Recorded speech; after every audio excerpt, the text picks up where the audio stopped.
تتكلمون زين انا مستغرب بس بالله دكتور دكتور شيخنا انا بس مستغرب دكتور بالله بس الله يرضى عليك.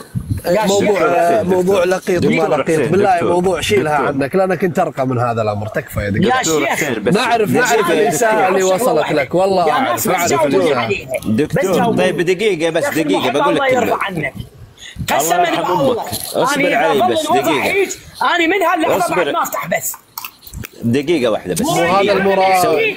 أنا أعتذر كل الحوار. دكتور طيب دقيقة بس دقيقة. تغلبي أعطيني فرصة. يا سووا كتم للدكتور حسين. شوف إذا فتحت الكتم بنزلك فاهم؟ اللي ما يعرف يدافع عن أعراض الناس. حنزلك من البث. يا أخي اصبر تبينا نقفل البث الحين ولا إيش؟ إيش قصدك؟ خلاص يا دكتور حنا جينا هنا عشان نحاول الشيعة ترى واحنا تعلمنا منك اشياء كثير. خلاص يا دكتور انت الله ما يبشك الحمد لله فداء لعرض رسول الله فداء لعرض رسول الله. اي شيعة هاي؟ خلاص فداء لعرض رسول الله يا دكتور. يروح مالت التليجرام يصعدوني 41 واحد يحاسبوني محاسبة الملكين.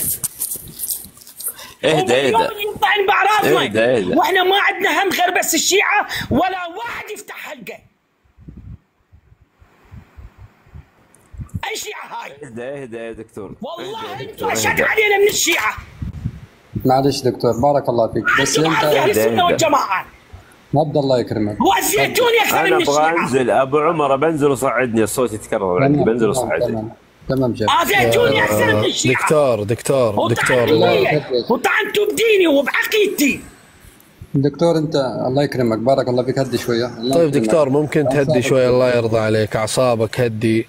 انا مثل ما قلت لك الله يرضى عليك ما هي الا حرب لاسقاط البثوث. لا هي لا اكثر ولا اقل والله حتى لو يطعنون اللي يدعون اهل السنه والجماعه هم اللي ياذوني. انا اعرف ان اذيتني انا الان من اهل السنه والجماعه اكثر من الشيعه. ليش؟